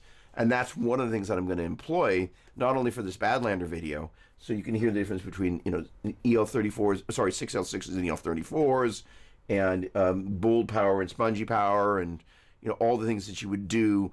Orange channel on actually, I'll probably do orange channel on vintage gain, red channel on vintage gain, so you can kind of hear the differences of the things that you would need to A/B back and forth. So the great thing is I can keep both those connected at the same time, and you can navigate through that. So the point being, hearing the nuance of how things work. So I'll end up hooking up. There is, you actually can't see it. Where are you? Over there, there's a stiletto that I picked up. I traded an orange cabinet for it. That is basically, it's basically, it has a dual rectifier in it. It's got dual rectification in it. And it's kind of a Marshall-y, another Marshall-y vibe. But as I was kind of, all right, well, I'm going to try a bunch of different things. And it wasn't until I listened back and I'm like, that guitar sits in the perfect place. Now, I might fine-tune it a little bit, but the Badlander, I just went, oh, right. It's perfect. And, you know, there's a track that's on the instrumental album with Jared. and the rhythm guitar, because we're both playing melody and solo lead guitar, and the drums and the bass are pretty present in the bottom and the very, very low mids. The rhythm guitar is super important, but it's got to be out of the way in the sonic spectrum of the other things, but yet it's still got to be there because it's adding some smack in the back of the pants. It's vital to what is there. No, it's not that song.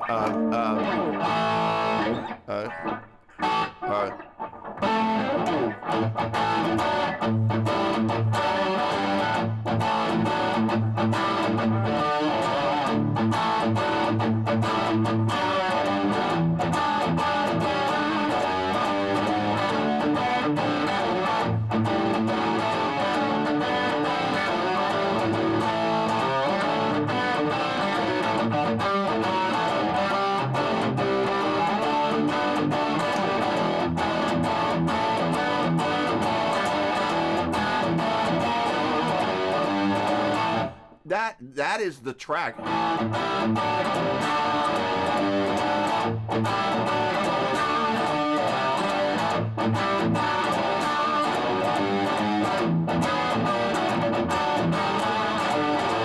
That's the song. That's where everything started. You got to be able to hear it, and if it's duking it out down too low with the bass and the drums, you got to hear the bass, you got to hear the drums. There's already lots of guitar.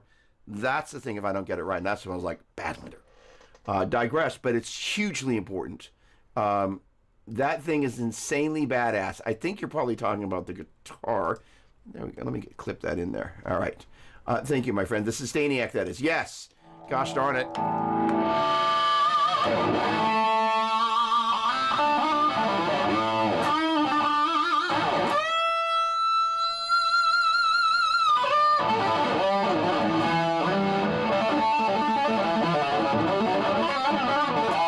What's neat about it, you can do all the normal.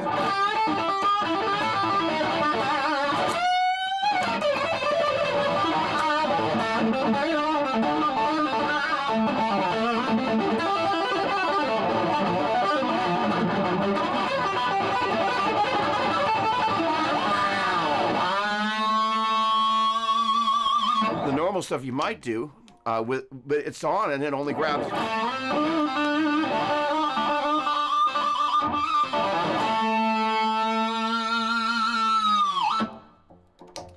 Amazing piece of technology. All right. Before your V, hey Albert, what's going on, my man? Before my V, what was my go-to axe?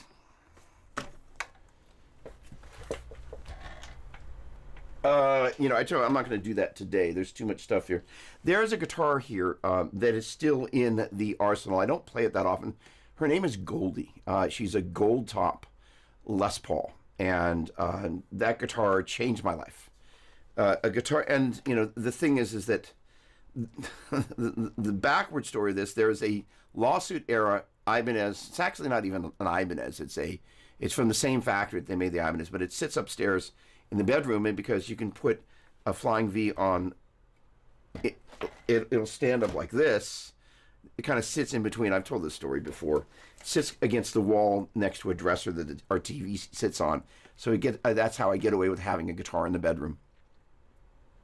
And I just kind of started playing the flying V, and I'm like, I really like this. Got one, got another, I got a few more. There's like 5 or 6 of them floating around at this point. But Goldie it's a what's called a Les Paul conversion. So it started its life as a wraparound tailpiece. It's a 54, maybe 55, but I think it's a 54. It started off with 2 P90s, but it was routed for a pair of PAFs, original stickered PAFs. And that guitar, I got it and started writing the music that became these albums that I've been working on since I bought that guitar. But that guitar changed my life. So that was an integral part of the writing process and playing process.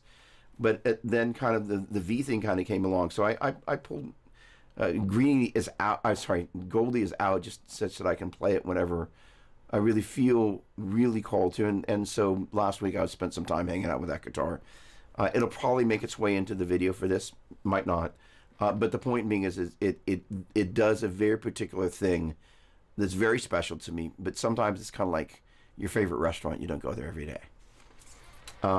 Great question. Dan, what's going on, my man? Got some Jesus, got some Mesa gear, dude. I do. Eric, and faces were melted. You're too kind. There we go. Okay, good. All right. DiMarzio Utopia neck. Evolution in the DiMarzio Utopia neck.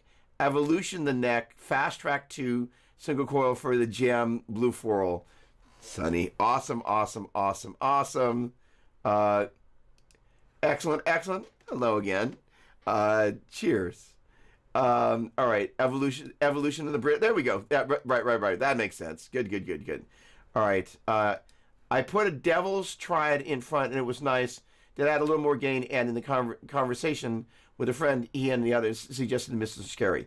Again, give the SD1 a shot and just see if it floats your vibe, and find one used on Craigslist. I was all excited to go down to Guitar Center and buy one new because I had to have it. The other thing is something like that you can get on Reverb, on Amazon. Shopping, here we go. Hold on a second. F Google, play some Skittered. I was Googling the Boogie the Mesa amps.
Thing. First of all, that was really great, honest feedback. Like, I don't want to watch you flip and search for cabinets on Google. I'm always a little torn about doing that, but at the same time, there's not a lot of information about how do we choose which cabinet we're going to buy when there's a bunch of them out there. It's like, holy cow, right? But at the same time, shut up and play your guitar. In any case, for any of you that are pentatonic players, that fifth note of the minor pentatonic is a flat 7.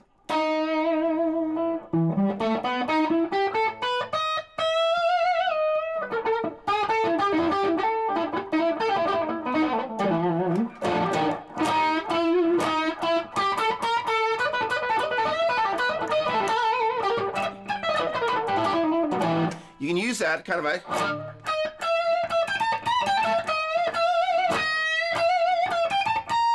the same way you use a flat 5.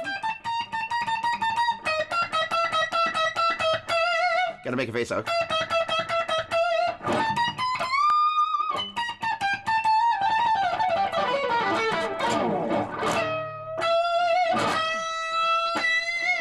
Kind of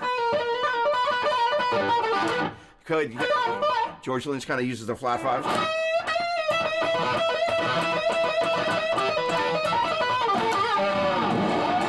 Kind of cool. All right. Um, moving on. Had a question I just thought of. So I was working on my blues licks and going pretty good, but some of the licks that I like, some of the licks I like that you do, I don't understand. How can I understand better? Oh, you're speaking my love language. You got to be careful. I have a lesson that starts in 21 minutes. So, one of the things that I have a social media coach. His name is Cam. He's actually the guy that runs Gibbs Sunday. He actually also works for Gibson as the social media community manager. He's a badass. And so one of the things I've been ruminating on is exactly what it is that I'm going to do on Instagram. So I'm kind of, we have kind of bi-weekly, once every 2 weeks, calls with this group of people that are in this group. And he said something in this past Tuesday's meeting that kind of went, got it.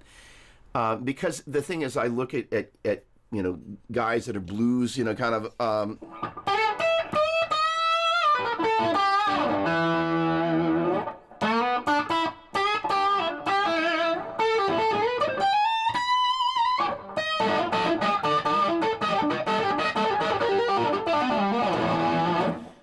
and the sort of stuff you see kind of on little Instagram reels and spilling over onto YouTube as shorts, right?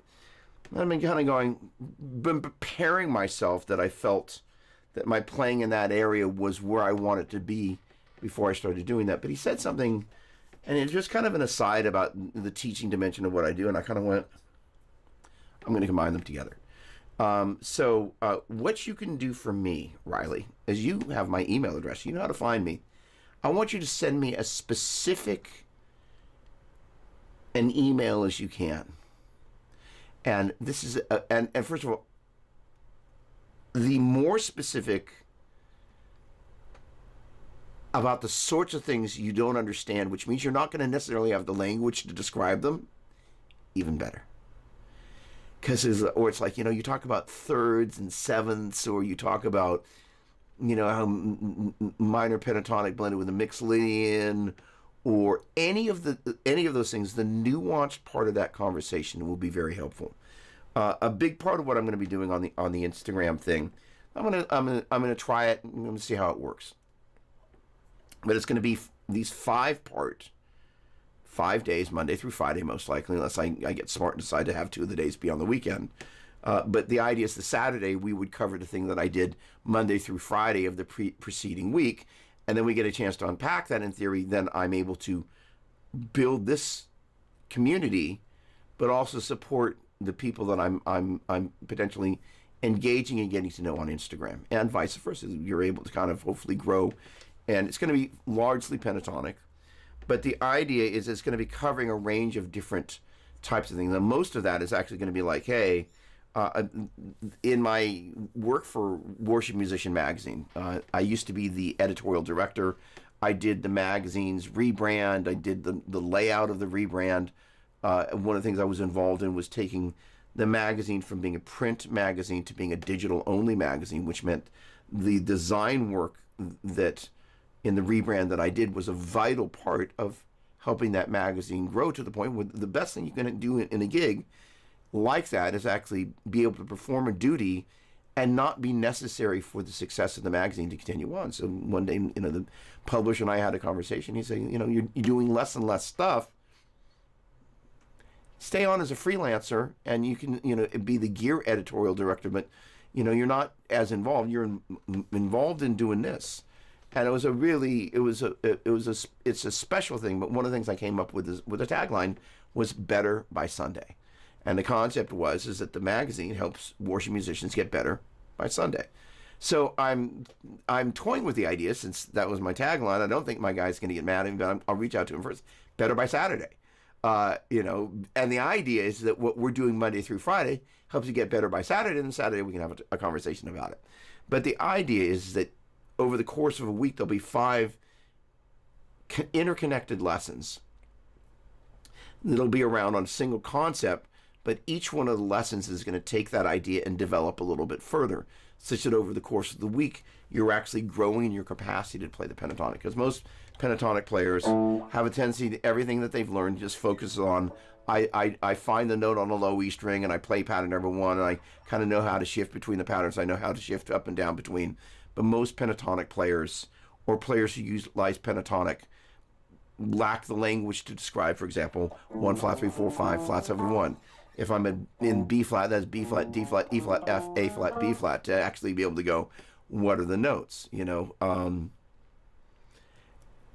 and the various tools as I'm preparing this pentatonic course and out working a bunch of this stuff, addressing this thing. And I bought every pentatonic course I can find, one of which, I kind of watched the first lesson, and the teacher said, first of all, you should have my it was kind of crazy. But the question, he says, well, if you're going to, for starting this pentatonic course, you really should have my theory course. I was like, the hell? It's a pentatonic course. Why in the world are you going to have a theory course before you take a pentatonic course? And he starts talking about, instead of thinking about it as 1 flat 3 4 5 flat 7 1, he's talking about a chord, and he's talking about, how the upper partials, that is if you think about the 2, the 4, and the 6, in the first octave, those become the 9, the 11, and the 13. And so he's talking about 9s, 11s, and 13s. I'm like, holy cow. And there was a comment, it's like, I have no idea what you're talking about, and an unanswered comment as well. It's just like, ooh, if you're going to have comments open, bud, you better be answering them. In any case, the point being is these things are not how we're taught to think about the pentatonic. So if we're not taught to think about it like that, no wonder they're foreign. But the thing is that in terms of the thing about the modern pentatonic, the sound of it being described in terms of traditional theoretical terms, minor third, major second, minor third, major second. What's neat about that is that we're down at... So if you kind of get used to the sound...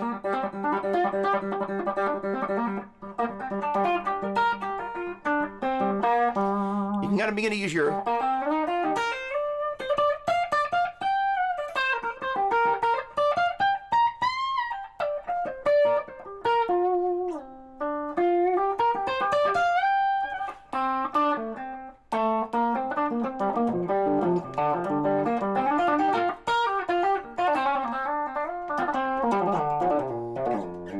to play the pentatonic by ear, which is ultimately, for those of us that actually don't know the formulas and all we know is the shape, we kind of are left to playing it by ear, except for the fact that we don't have the language to go minor third, major second, minor third, major second, which means if I play those 2 major seconds, I can hear that they're major seconds. I instantly know that I'm at the flat 3 and 4 and the 4 and the 5. But if you don't know that it's 1 flat 3 4 5 flat 7, you have no way to think of that other than that those are 2 major seconds. That means the next thing's going to be a minor third, major second, minor third, and then we're back to those 2 major seconds, minor third, major second, minor third, and then the 2 major seconds, and then back to that first minor third that's at the bottom of the scale. That is a minor third, major second, minor third, major second.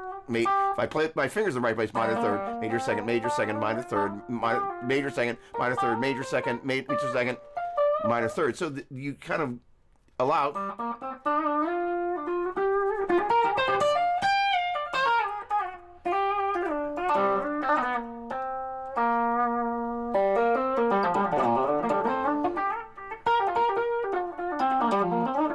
Now, it's not supposed to be beautifully pretty there. I'm just kind of demonstrating. Instead of going, hey, I'm going to land pattern number 1 there, I'm just going to go up and down and go, kind of intermediate guitar player pentatonic stuff. Now I'll play this a little more artistically, so I'll have a little progression.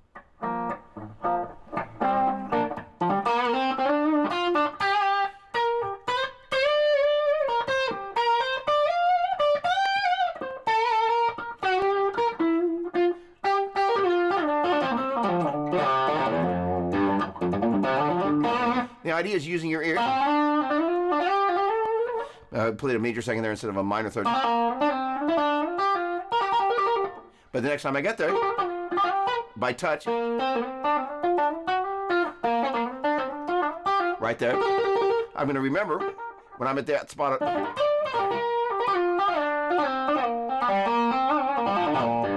And now what I'm doing is I'm thinking about the neck, thinking about minor third, major second, minor third, major second, which means I'm actually thinking about the sound of the pentatonic, which means I can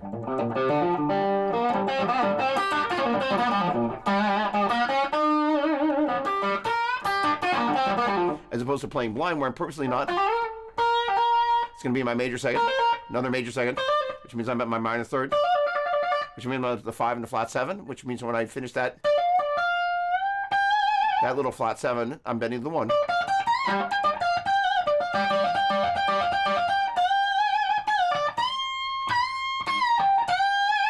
So on and so forth. So helping players find the language for that and weaving that into some of the ways that these lessons are taught is really important. Send me an email as specific as you possibly can be about these are the sorts of things that I don't understand, and do not be at all self-conscious about feeling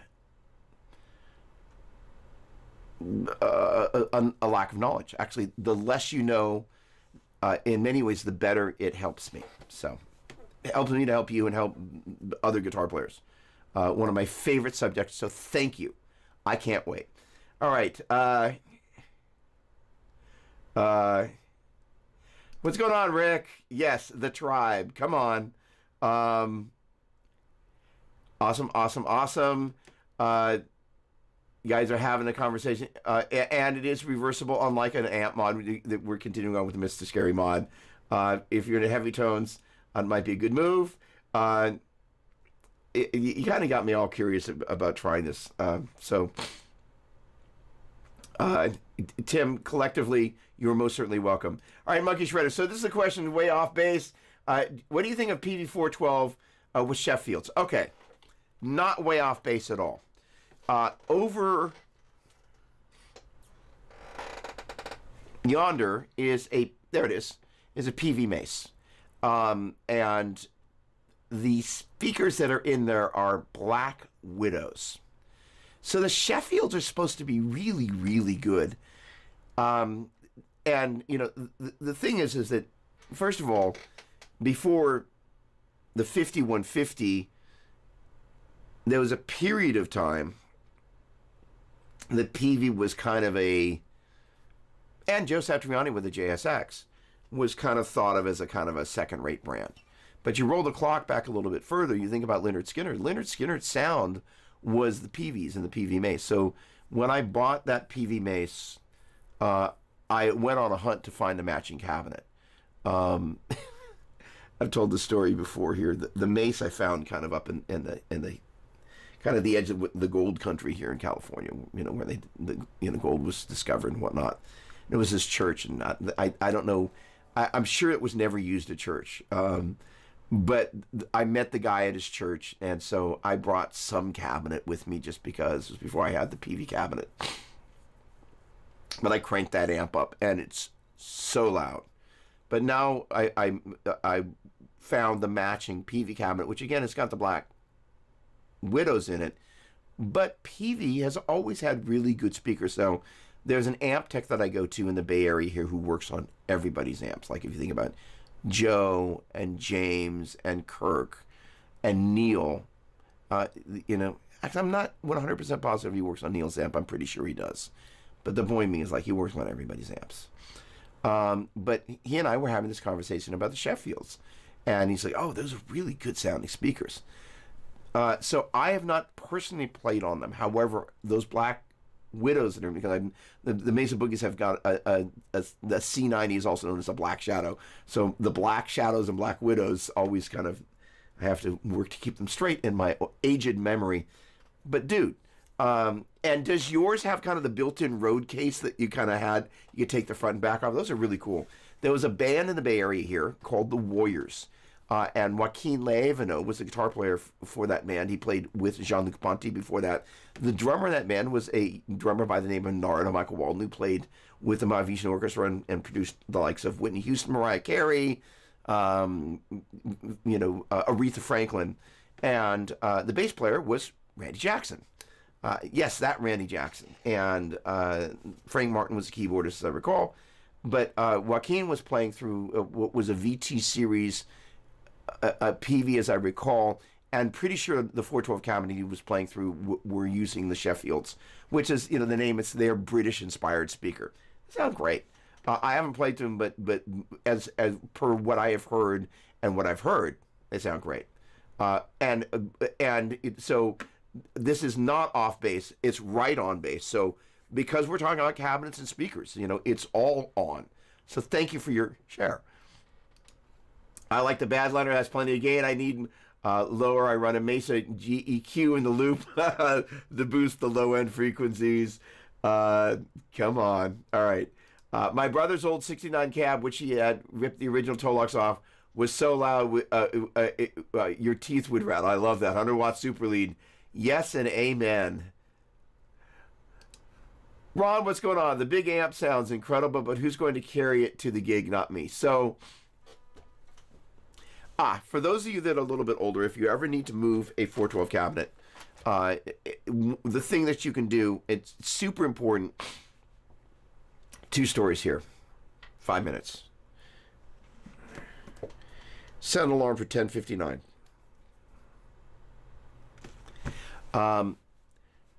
If you need to gently move a 412 cabinet, you come around, as awkward as it sounds, from the back of the cabinet, and you grab a hold and you gently lean back, gently, and you turn from your legs. Now, true story, I don't remember which cabinet it was. I gave myself a hernia moving a 412 cabinet, or some piece of gear where I'd lift it up like this and I twisted like that. Had to have surgery, it was a whole deal. So as you go to do that, you want to make sure that you move from your legs and not from your torso, because you can potentially get a hernia, and I'm here to tell you about it. You don't want to go there. But I did write a great song while I was kind of coming out of the post-surgery effects of the what they did to my body to make it such that I was able to go under and have that surgery. In any case, different story. Okay, and I know I'm not going to get through all the comments here, but let me try. Yep, Stevie Ray, he made a lot of people cry. I was really, he was phenomenal. Okay, come on. I play traditional jazz, pretty much no bending, only finger slides, and I base my positions on the first finger for sure. I pretty much only use my first finger if I need to extend. Real musician. I love that.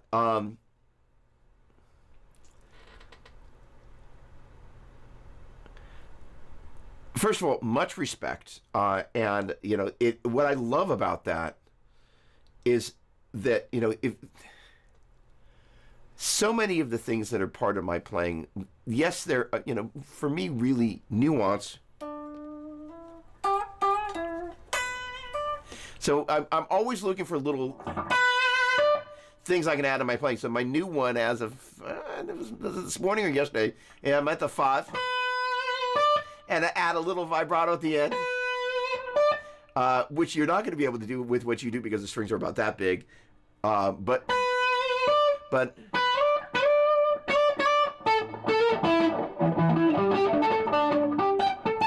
as you begin to work with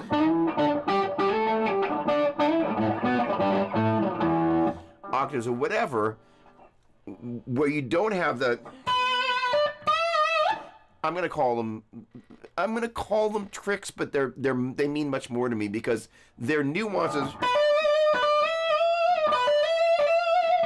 But at the same time,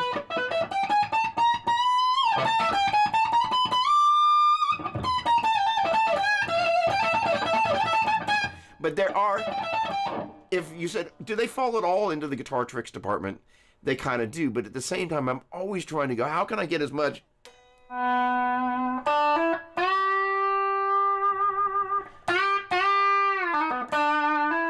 nuance out of whatever I'm doing, even if it's in the trick department, right? But, all right, yeah, I gotta go. But my point being, much respect to you, because when you're playing with strings that thick, and you're like, hey, you have so many fewer tricks to play with, you really have to lean into the musicality, knowing to play over the chord changes, knowing your chord tones, knowing what you're doing. There's a whole language that goes into that, and I have so much respect for that. I'm not a jazz player, but there was a jazz nightclub in San Francisco. I remember going and seeing a show there. I used to go to the Keystone Corner, so I saw Ron Carter, I saw Stan Getz, all these great jazz players, but there's a language and a way that jazz musicians put together phrasing and melodicism around chord changes, that there's a conversation that's a very unique conversation and very intelligent, yet wonderfully musical and heartfelt. And it also requires a level of understanding music, your instrument, the song, the arrangement, and playing in an ensemble. Those are all heavy, heavy things, and really impressive, and just, yeah. All right, look, I have a lesson to teach. Much love to all of you. Thank you so much for hanging out with me. I apologize that I didn't get to Eric. I missed you, but I will kind of try and come back and look at this stuff, and I look forward to seeing you next Saturday. Thanks so much for hanging out with me. I can't tell you how much this is therapeutic for me on so many different levels. So thank you. Have an amazing week. I'll see you next time. Much appreciated. Bye for now.